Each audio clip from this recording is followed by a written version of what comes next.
오늘 본문의 말씀을 가지고 하나님의 은혜가 필요합니다 라는 제목으로 함께 말씀 나누도록 하겠습니다. 여러분 벌써 구정이 다가왔죠. 어떻게 보면 오늘부터 이제 구정 연휴가 시작되었다라고 생각할 수 있는데요. 또 이때 맞춰서 또 바이러스가 창궐하고 있습니다. 오미크론으로 인해서 지난 수요일에 보니까 처음으로 10,000명을 넘어섰고요. 13,000명이 넘어섰습니다. 그리고 오늘 보니까 16,000명이 넘어섰고요. 조만간에 2만, 3만 이렇게 갈 거라고 이야기들을 하고 있습니다. 근데 여러분, 오미크론은 보니까 전파력이 강한 것이 특징인데, 또 반면에 그나마 다행인 것은 중증화율과 치명률이 낮다라고 계속해서 이야기되어지고 있습니다. 그래서 지배종이 되게 되면 아마도 감기나 이 독감처럼 토착화되어지지 않을까. 그러면 조만간에 종식 선언이 이루어지지 않을까라는 기대도 해 봅니다. 어쨌든 여러분들 감염되지 않도록 조심하시고 또 건강 잘 챙기셨으면 좋겠습니다. 요즘에 주변에 이렇게 걸리시는 분들이 점점 많죠. 가까이 있는데 여러분들 감기 조심하시고 또 이 바이러스에 걸리지 않도록 조심하시기 바랍니다.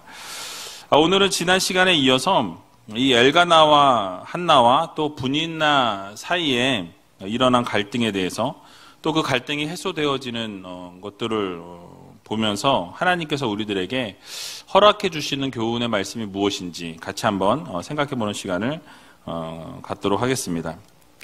자, 한나가 아이를 갖지 못하는 것이 여호와의 특별한 계획에 있었다. 그래서 하나님이 막고 계셨다라고 이렇게 설명하고 있죠. 자, 그런데 그 한나를 지금 안 그래도 어렵고 안 그래도 힘이 들고 안 그래도 참 이렇게 마음이 아픈데 그 아픈 마음을 계속해서 격동하게 하고 힘들게 했던 사람이 있었으니 바로 분인나였다라고 말씀합니다.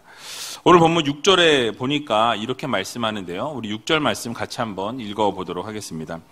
여호와께서 그로 성택치 못하게 하심으로 그 대적 분인나가 그를 심히 격동하여 번민케 하더라. 아멘. 자, 지난 시간에도 잠깐 말씀을 드렸지만은 하나님께서 한나의 태를 닫으셨다라고 이렇게 말씀하죠. 그 원인이 어디 있는지를 분명하게 밝히고 있습니다. 이 생물학적인 문제가 있어서 아이를 갖지 못한 것이 아니라 하나님의 계획과 뜻에 따라서 하나님께서 그 태를 막으심으로 한나가 아이를 갖지 못했다라는 명확한 그 근거를 지금 제시해 주고 있는 것이죠. 자, 이런 사실이 5절에도 나오고 6절에도 동일하게 이렇게 반복해서 언급하고 있습니다.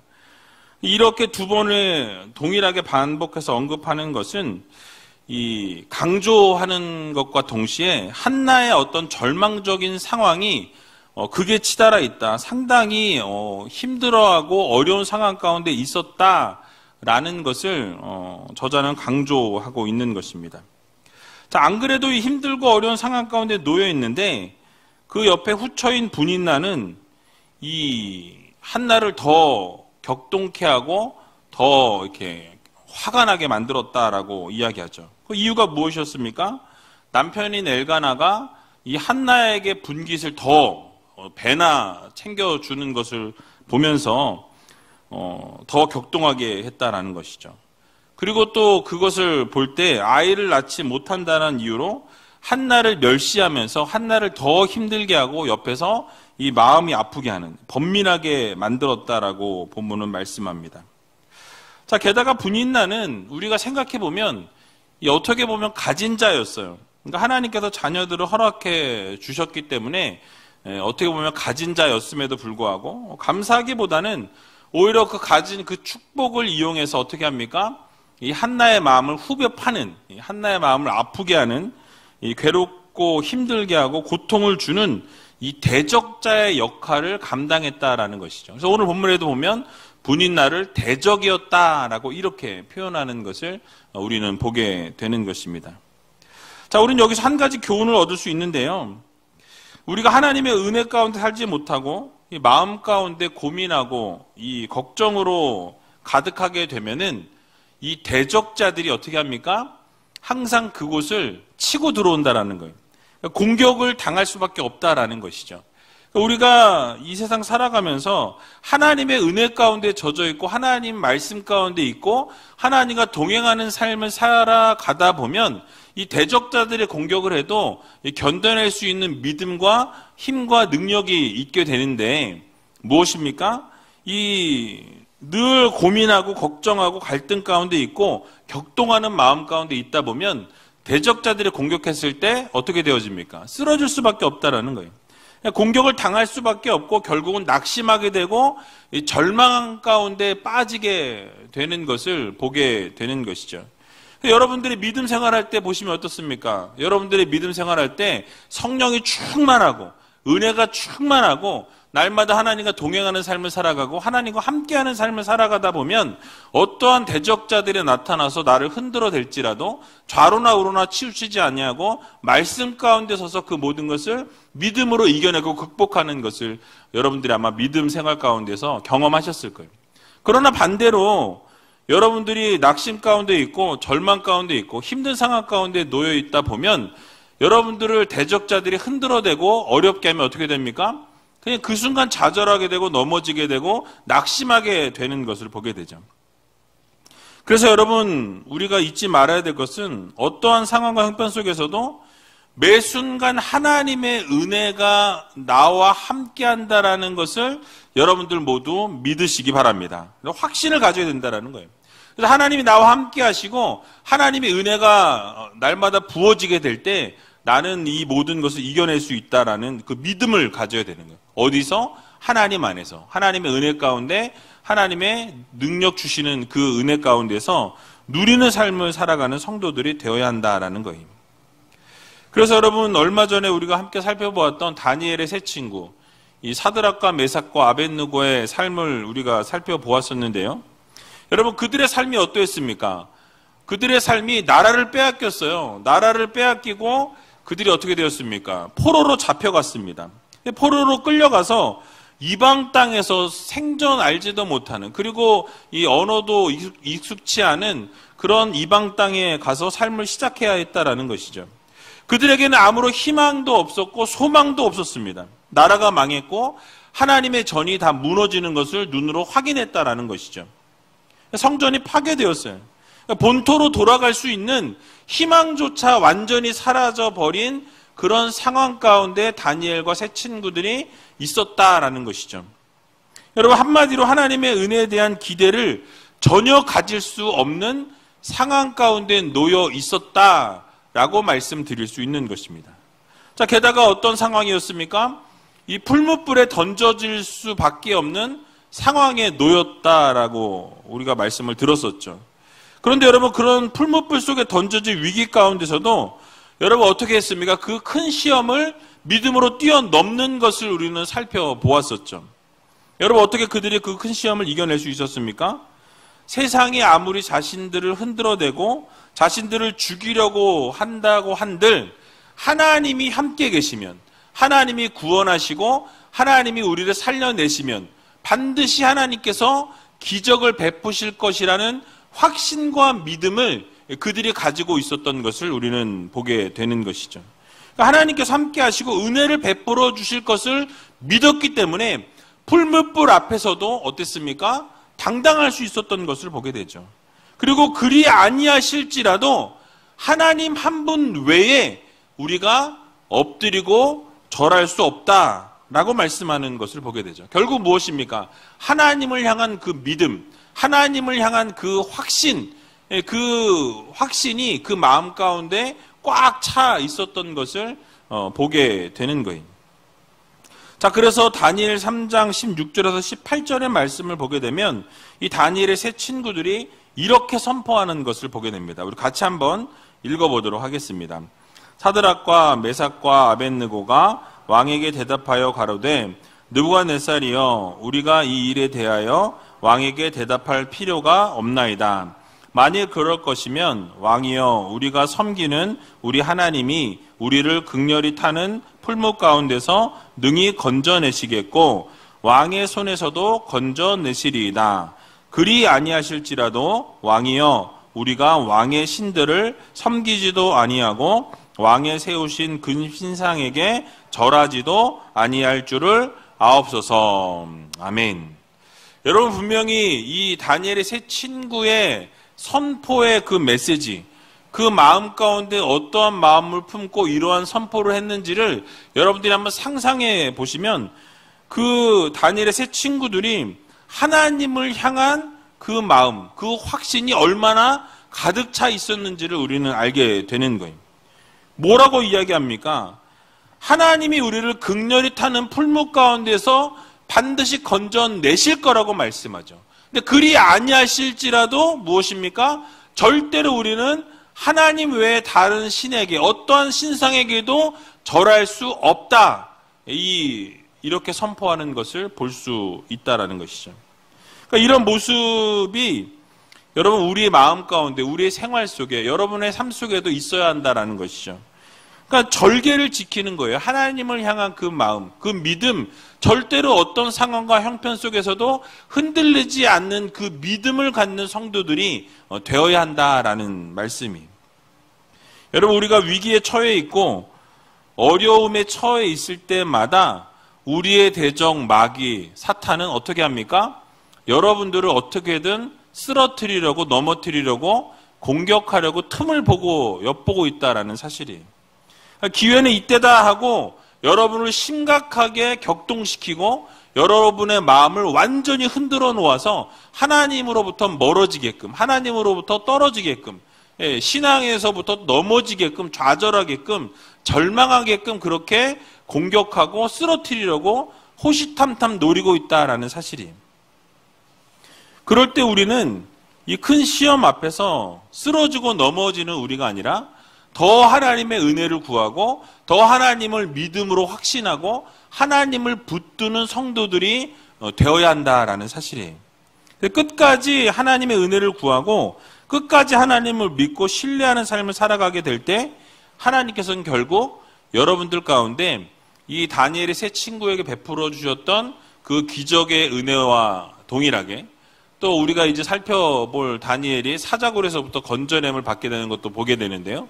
그 모든 것도 무엇입니까? 하나님께서 믿음으로 하나님 앞에 나아갈 때에 하나님께서는 놀라운 기적의 역사를 이루어 주신다라는 것을 여러분들 모두 믿으시기 바랍니다.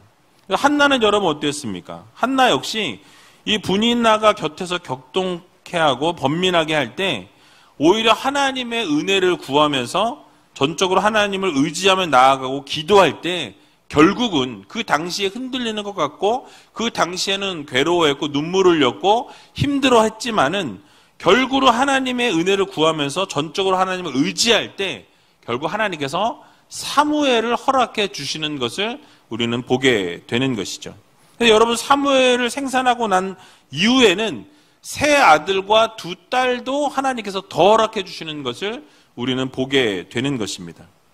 여러분 그렇습니다. 당장은 어렵고 당장은 힘들고 또 당장은 포기하고 싶고 모든 것을 다 내려놓고 싶은 상황 가운데 있을지라도 우리가 잊지 말아야 될 것은 무엇입니까? 하나님의 은혜를 구하는 삶을 살아야 한다라는 사실이에요. 여러분 하나님 앞에 은혜를 구하시고 자비를 구하시고 긍휼을 구하며 나아갈 때에 하나님께서 반드시 여러분의 삶을 책임져 주시고 하나님께서는 가장 선한 길로 좋은 길로 날마다 인도해 주시기 원하시는 하나님이시다. 전능하신 하나님이시라는 이 사실을 여러분 모두 믿으시고 대적자들이 여러분들의 마음을 흔들 때마다 여러분들을 공격할 때마다 더 하나님을 전적으로 의지하고 믿음으로 그 모든 것을 극복하고 뛰어넘을 수 있는 귀한 우이제일교회 모든 성도님들이 다 되시길 주님의 이름으로 간절히 축원드립니다. 자, 이런 일들이 매년 성전에 올라갈 때마다 일어나게 될 때에 이 한나를 격동시켜고 또 그때마다 한나는 울고 음식을 먹지 않았다라고 오늘 성경은 말씀하죠. 자, 그러자 엘가나가 한나를 위로했다고 말씀하는데요. 오늘 본문 7절에서 8절 말씀에 나와 있습니다. 같이 한번 7절과 8절 읽어보겠습니다. 매년에 한나가 여호와의 집에 올라갈 때마다 남편이 그같이 하매 분인나가 그를 격동시키므로 그가 울고 먹지 아니하니 그 남편 엘가나가 그에게 이르되 한나여 어찌하여 울며 어찌하여 먹지 아니하며 어찌하여 그대의 마음이 슬프뇨 내가 그대에게 10 아들보다 낫지 아니하뇨. 아멘. 자, 매년 이런 일이 반복되었다라고 말씀하고 있죠. 즉 엘가나와 한나의 매년이 달랐다라는 것을 지금 오늘 본문이 강조하고 있는 거예요. 자, 무슨 말이냐면 엘가나의 매년은 매 해마다 뭐 했습니까? 해마다 빠지지 않고 하나님을 경외하기 위해서 성전에 와서 성막이 있는 곳에 와서 즐거움을 느꼈다라는 거예요. 매년 기쁨의 제사를 하나님 앞에 올려드리는 엘가나의 모습이 있었다라는 것이죠. 그러나 이 정반대의 모습의 한나는 어떠했습니까? 이 남편의 분기 때문에 2배로 주는 이 분기 때문에 이 불만과 시기심으로 인해서 어떻게 했습니까? 어려움을 당했죠.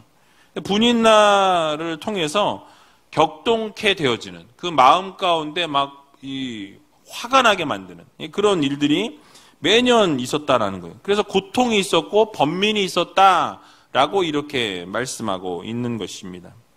매년마다 실로에서 발생하는 이 분인나와의 갈등으로 반복적인 고통이 한나에게 더해졌다라는 것을 우리가 알게 되는 것이죠.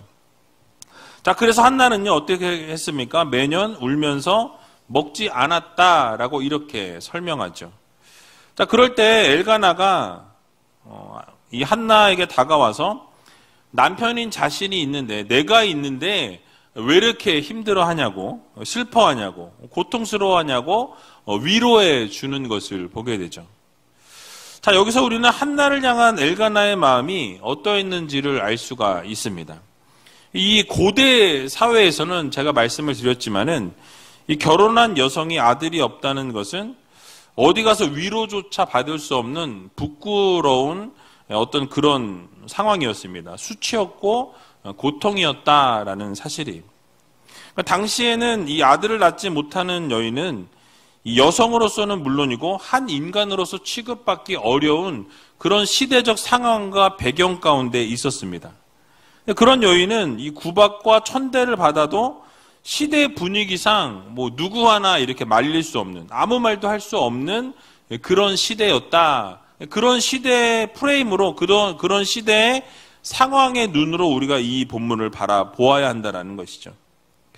그런데 한나는 남편을 얼마나 잘 만났는지 이 자식이 없는 것을 이 책망하기보다는 내가 이 10 아들보다 낫지 않냐라고 이렇게 이야기하면서 이 남편이 위로해 주는 것을 보게 되죠.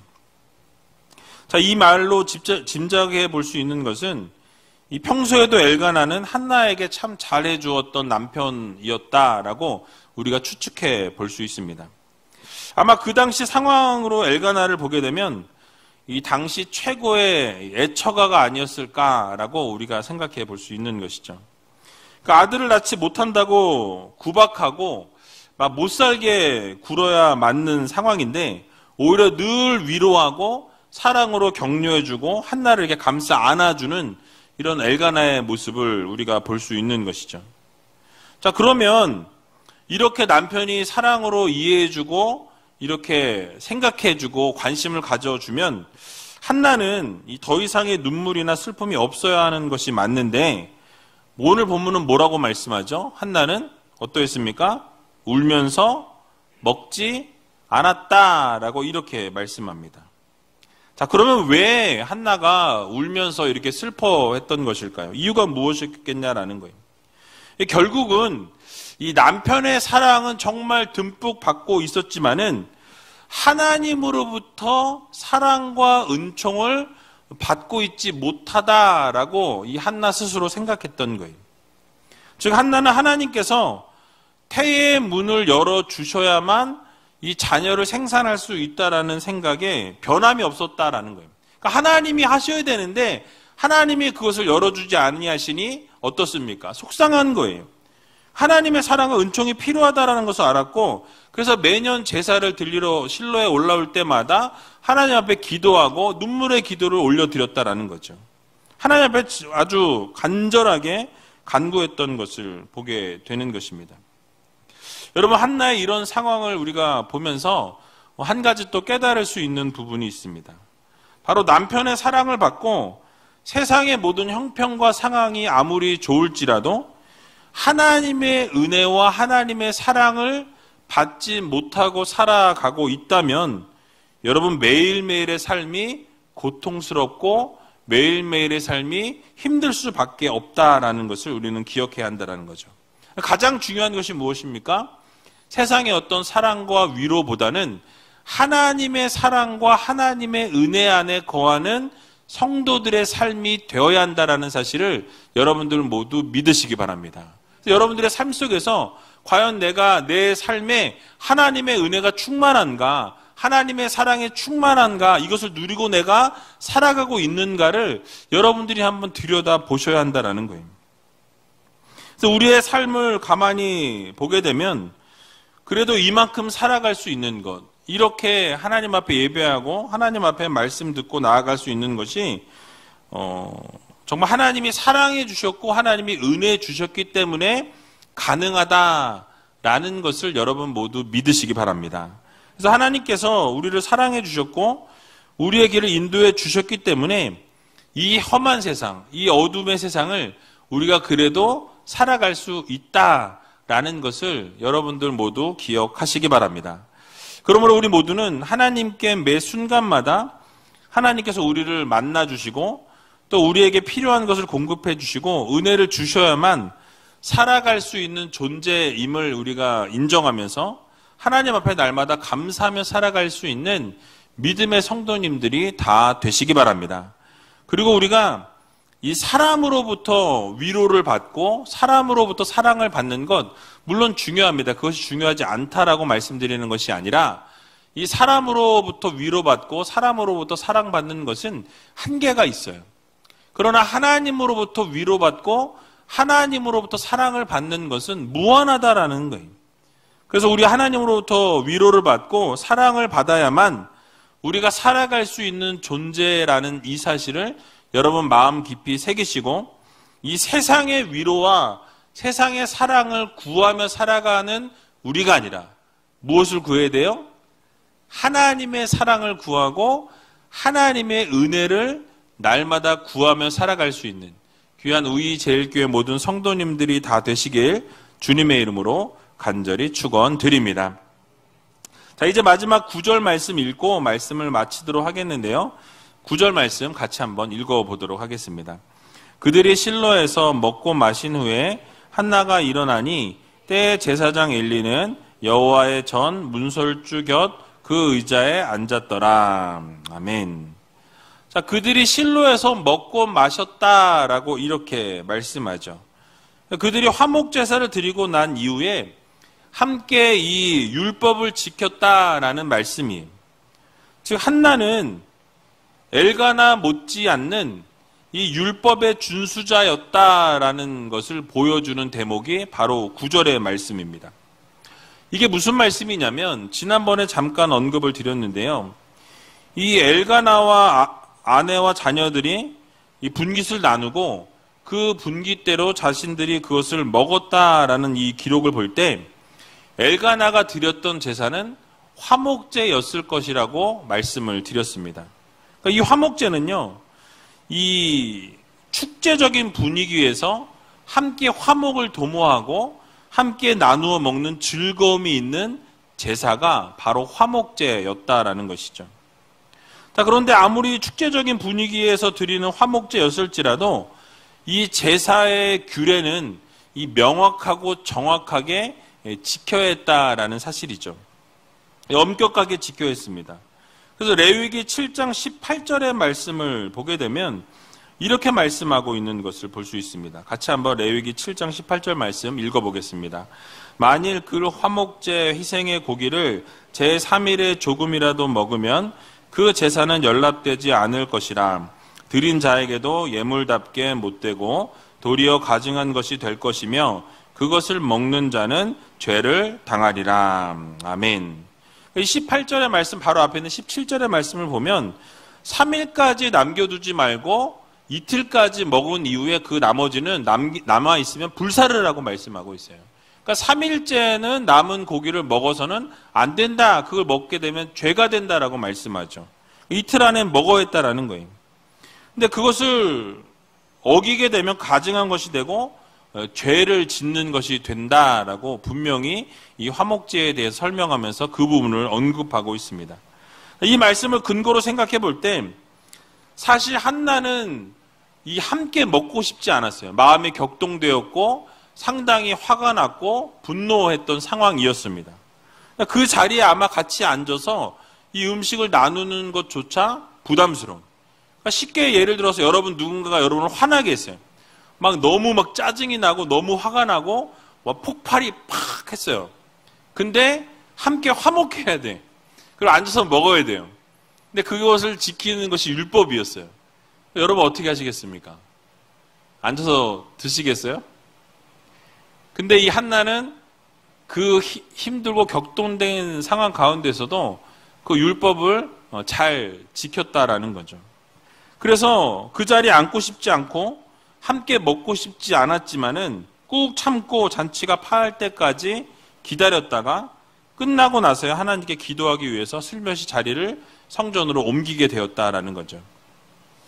자, 이것을 볼 때 한나는요, 제사 규례를 잘 지켰고 율법을 잘 준수했던 여인이었다라는 것을 우리가 알 수 있습니다. 여기서 우리가 깨달을 수 있는 부분은 바로 우리가 신앙생활을 하면서 화가 날 때가 있어요. 믿음 생활 하다 보면 열이 받을 때가 있죠. 뭐 사람 때문에 열이 받을 수도 있고 어떤 상황과 환경 때문에 화가 날 수 있습니다. 그래서 하나님의 말씀이고 명령일지라도 도저히 순종할 수 없을 때가 있어요. 내가 지금 너무나 부화가 나가지고 너무 분노하고 화가 나서 하나님의 명령인 것을 알고 하나님의 말씀인 것도 아는데 내가 지금 그걸 지킬 수 없는 상황인 거예요. 여러분 그럴 때 여러분 어떻게 하십니까? 내가 지금 절대 지킬 수 없는 기분이고 상황이니 하나님도 이해하실 거야. 그러면서 어떻게 하죠? 우리 마음대로 행하게 되는 것을 보게 됩니다. 아니 하나님을 생각할 겨를도 없이 내 마음대로 하고 싶은 거 다 하고 나서 보니 뭐예요? 하나님이 원하시지 않는 거였어요. 불순종할 때가 많이 있었던 것을 보게 되는 것이죠. 자, 하지만 하나님께서 원하시는 것은 정말 그런 상황일지라도 정말 화가 나고 정말 막 분노가 일어나서 하나님의 명령임에도 불구하고 하나님의 말씀임에도 불구하고 지킬 수 없는 상황일지라도 여러분 지금 한나의 모습처럼 하나님은 순종하기 원하시는 하나님이시다라는 것을 여러분도 오늘 꼭 마음 깊이 새기시기 바랍니다. 그래서 마태복음 21장 28절에 31절의 말씀을 보면 예수님께서 이런 예를 들어서 설명하시는 것을 보게 됩니다. 두 아들이 있는데 이 맏아들에게 이 포도원 주인이 가서 아버지가 좀 일을 하라고 시켰어요. 그러니까 이 맏아들이 뭐라 그럽니까? 예, 아버지 알겠습니다. 가서 일하겠습니다. 라고 이야기하고서 어떻게 해요? 가지 않았어요. 일하지 않았습니다. 둘째 아들에게 똑같이 가서 포도원에 가서 일하라 라고 이야기를 하니까 둘째 아들 어떻게 했어요? 아, 싫어요. 안 해요. 안 갔어요. 근데 가만히 혼자 앉아서 생각해보니까 뭐예요? 싫다고 말했는데 자기가 잘못한 거예요. 아, 그래서 아버지가 얘기하셨는데 내가 도와드려야 되는 게 맞는데 그리고 생각해보니 그것이 옳지 않아서 뉘우치고 일하러 갔다라고 말씀하거든요. 자, 그러면 첫째 아들이 순종한 것입니까? 둘째 아들이 순종한 것입니까? 누가요? 네, 둘째 아들이 순종한 거죠. 그러니까 여러분 불평했고 명령을 거부했지만 나중에 자신이 뉘우치고 어떻게 했어요? 네, 일을 했다라는 거예요. 그러니까 둘째 아들이 아버지 말씀에 순종한 거죠. 여러분 우리의 삶에도 동일하게 적용이 되어집니다. 우리가 때로 싫은 게 있어요. 하나님의 말씀하셨고 명령하셨지만 그 명령과 말씀이 순종할 수 없는 부분이 있어요. 불순종할 수밖에 없는 상황에 놓일 때가 있습니다. 절대 내가 할 수 없을 것 같은 그런 것들을 요구하시는 것을 보게 될 때가 있다라는 거죠. 그래서 입으로는 안 한다고, 못 한다고, 불평과 원망하는 경우들이 있다라는 거죠. 그러나 결국 그 말씀대로 따르는 사람이 순종하는 성도다라는 것을 우리가 반드시 기억해야 할 것입니다. 자, 그런데 기왕 순종할 거면 여러분, 기왕 순종할 거면 어떻게 순종하는 게 좋아요? 불평하고 원망하기보다는 기꺼이 기쁨으로 순종하는 우이제일교회 성도님들이 다 되시기 바랍니다. 그래서 여러분, 하나님 말씀에 우리가 기쁨으로 순종하게 되면 하나님께서는 놀라운 기적과 역사를 이루어 주신다는 사실을 여러분들이 꼭 기억하시기 바랍니다. 그래서 마태복음 27장 32절에 보면 이 구레네 사람 시몬이 나와요. 예수님의 십자가를 억지로 지게 되었고, 그래서 골고다 언덕에 그 십자가를 지고 갔던 사람의 이야기가 나오죠. 근데 나중에 보게 되면 이 사도 바울이 이 구레네 시몬에 대해서 언급합니다. 그래서 예수 그리스도를 믿고 그가 구원을 받았을 뿐만 아니라 그 가정이 다 구원을 받게 되었다라는 거죠. 사도 바울이 그의 아들인 루포와 이 시몬의 아내, 그 루포의 어머니께 문안하라, 이 안부를 전해달라라고 부탁을 하는 것을 볼 때 상당히 가까운 동역자였다라는 것을 우리가 보게 되는 것이죠. 결국 무엇입니까? 억지로 십자가를 졌지만은 억지로라도 하나님 말씀에 순종하고 그 말씀대로 따르게 되면 결국은 하나님께서 그 가정을 구원하시고 놀라운 기적의 역사를 하나님께서 이루신다라는 거예요. 자, 그러면 억지로라도 순종해 있는데 하나님이 그렇게 이루시는데 우리가 기쁨으로 순종하면 어떻게 하실까요? 상상에 맡기도록 하겠습니다. 하나님 앞에 정말 기쁨으로 순종하게 되면 하나님께서는 여러분들의 그 힘들고 어려운 상황 가운데서 순종하는 모습을 보시고 놀라운 것으로 채우시고 놀라운 것으로 갚아주신다라는 이 사실을 여러분 모두 믿으시고 하나님 말씀에 순종해야 한다면 여러분 기왕이면 기쁨으로 즐거움으로 감사함으로 순종할 수 있는 귀한 우이제일교회 모든 성도님들이 다 되시길 주님의 이름으로 간절히 축원드립니다.